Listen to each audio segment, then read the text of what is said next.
안녕하세요. 실리콘 몰드 만드는 포롱입니다. 오늘은 좀 새로운 도전을 해보려고 하는데 바로 초대형 몰드, 테이블 몰드 만들기입니다. 뭘 만든다고요? 여러분이 생각하시는 그 식탁이 맞습니다. 식탁. 당연한 말이지만 테이블 몰드를 만들기 위해서는 테이블이 있어야 하는데 저는 없네요. 테이블 상판을 먼저 만들겠습니다. 주문한 목재를 적당한 크기로 먼저 잘라주겠습니다. 저는 항상 아일랜드 식탁이 가지고 싶었습니다. 루터를 이용해 한쪽 면을 동글동글하게 잘라주고 뒷부분도 마저 잘라주겠습니다. 그런데 저희는 20년째 실리콘 몰드를 만드는 집안인데 이런 공구가 대체 왜 있는 건지는 저도 잘 모르겠습니다. 가마 할아범에게 여쭤보니 알려고 하지 말라고 하시네요. 루터에 날을 갈아 테두리 라운드를 주고 있습니다. 이런 목재는 특성상 재단을 하다 보면 깨지는 경우가 종종 있습니다. 하지만 그라인더로 갈아주면 완벽하게 깔끔해졌으면 좋았을 텐데. 안녕하세요. 사포질하는 포롱입니다.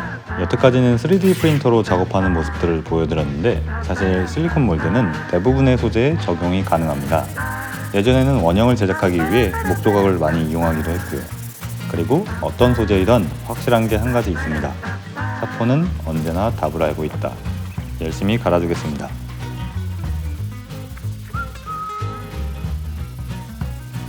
그런데 날씨가 6월인데 날씨가 울고 싶은 심정이지만 눈물이 땀으로 바뀐 건지 나오다 증발한 건지는 잘 모르겠습니다. 큰 부분들이 정리가 되었다면 샌딩기를 이용해 죽기 전에 죽인다는 마인드로 갈아줍니다.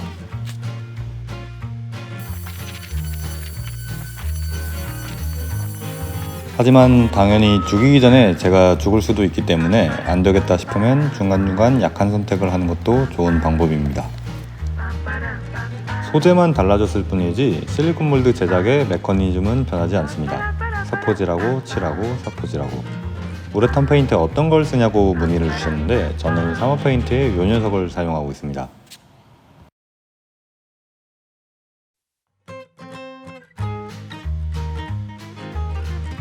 뜨거운 햇살 아래 카우보이 모자 쓰고 연기를 잔뜩 휘날리고 있으니 뭔가 서부 영화 주인공이 된 것만 같습니다. 총 쏘듯이 칠을 하다가 잔뜩 쿠사리를 먹었습니다. 칠을 했으니 다시 갈아주겠습니다. 뭉치거나 튀어나온 칠들이 알갱이처럼 나오는 걸 보실 수 있습니다. 정말 기쁘게도 해가 더 쨍하게 떴는데 꼭 일찍 일어나는 게 좋다고는 말씀 못 드리겠지만 야외 작업은 가능하면 일찍 시작하시는 게 좋습니다. 이렇게 3번 정도를 사포질을 하고 칠마감을 해준 끝에 테이블 상판이 완성되었습니다. 이제 실리콘 몰드를 제작할 텐데 보통은 바닥판으로 아크릴을 이용하지만 이 친구는 사이즈가 굉장히 큰 관계로 철제 테이블을 바닥판으로 활용할 계획입니다.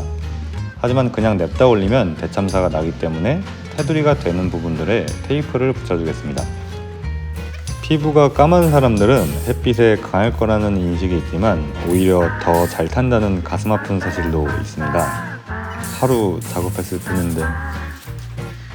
하지만 제가 떠올린 컨텐츠이기 때문에 악으로 깡으로 테이프를 열심히 짝짝짝 붙여줍니다.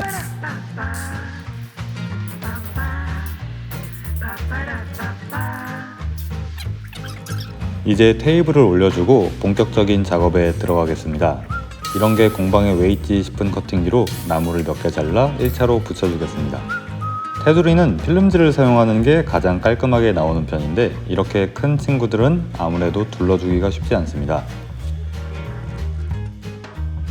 아하, 오늘은 그래서 나무를 테두리로 사용하시는군요.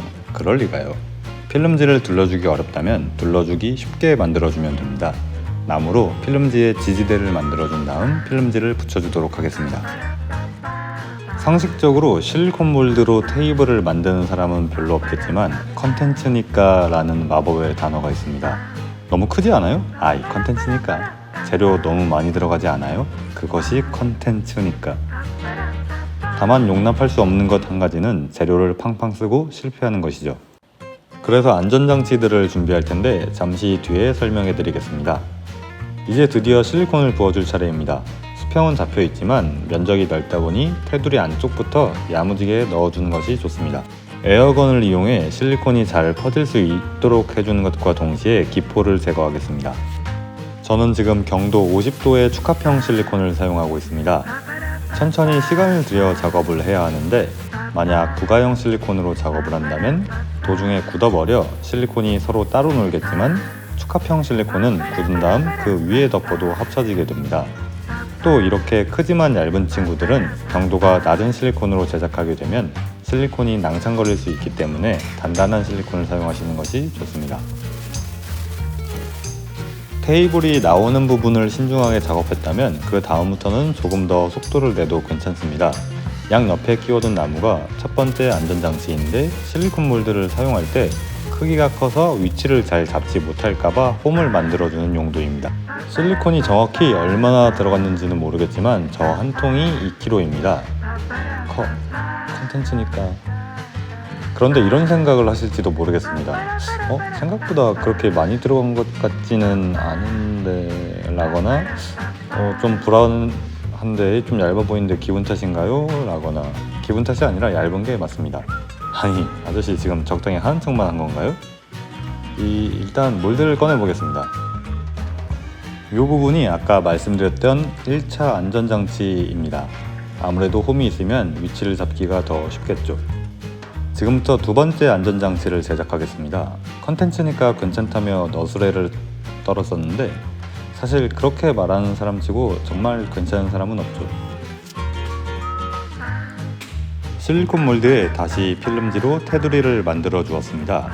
그리고 포리코트라는 녀석을 부어주겠습니다. 이건 저도 처음 사용해보는 소재인데 예쁜 자몽색 액체이지만 경화제를 넣고 섞어주면 해리포터에서 나올 것 같은 마법약 비주얼로 변하고 냄새도 정말 독한 편입니다. 그래서 이걸 왜 쓰느냐, 원래는 2차로 테두리를 만들어준 범위 정도까지 실리콘을 부어주어야 안정성이 있습니다. 하지만 아무리 컨텐츠라도 실리콘을 20kg 이상을 더 쓰는 건 조금 사실은 많이 부담스럽기 때문에 실리콘 몰드 보호 케이스를 만들어주는 과정입니다. 방금 넣은 하얀 천은 유리 섬유인데 포리코트를 1차로 깔아준 다음 넣어주고 다시 포리코트를 부어 단단하게 굳히는 소재입니다. 쉽게 말씀드리면 철근과 비슷한 역할을 한다고 할 수 있겠네요. 1차로 부어준 친구들이 잘 굳었다면 이제 최종 작업을 하도록 하겠습니다. 이건 노파심에서 드리는 말씀인데 혹시라도 이불 만들어주는 것 같아 재미있겠다 나도 해봐야지 이런 생각은 절대 하시지 않길 바랍니다. 특히 가정에서라거나 공방에서 보릿고리를 까는 순간 옆집, 윗집, 아랫집에서 테러가 났다며 신고를 하실 수가 있습니다.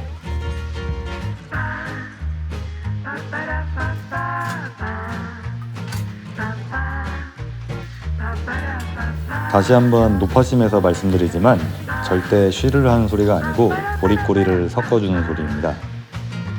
유리 섬유 위에 포리코트를 잘 뿌린 다음 붓으로 쿡쿡 눌러주며 기포를 빼주겠습니다.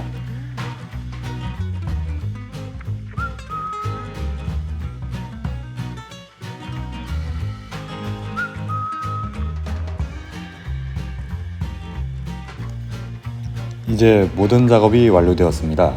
잘 말려준 다음 해체를 하도록 하겠습니다. 이렇게 긴장된 적이 없었는데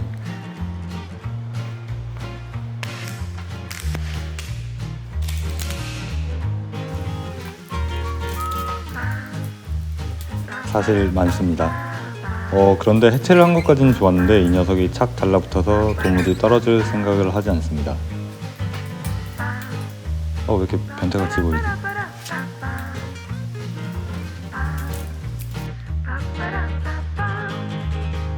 결국 가마 알아범을 모셨는데 바로 떨어지네요. 한 번만 더 들어볼걸. 목대도 무겁고 실리콘 몰드도 무겁고 보릿고리도 무겁지만 가장 무거운 건 역시 컨텐츠의 무게입니다. 3대 100의 파워에 까치발을 더해 뒤집어줍니다. 실패해서 배운 점이 많기 때문에 여러분께서도 많은 실패를 경험해 보시길 권장드리지만 만약 이걸 실패한다면 다시는 까불지 말자라는 교훈밖에 남지 않을 것 같습니다. 제발.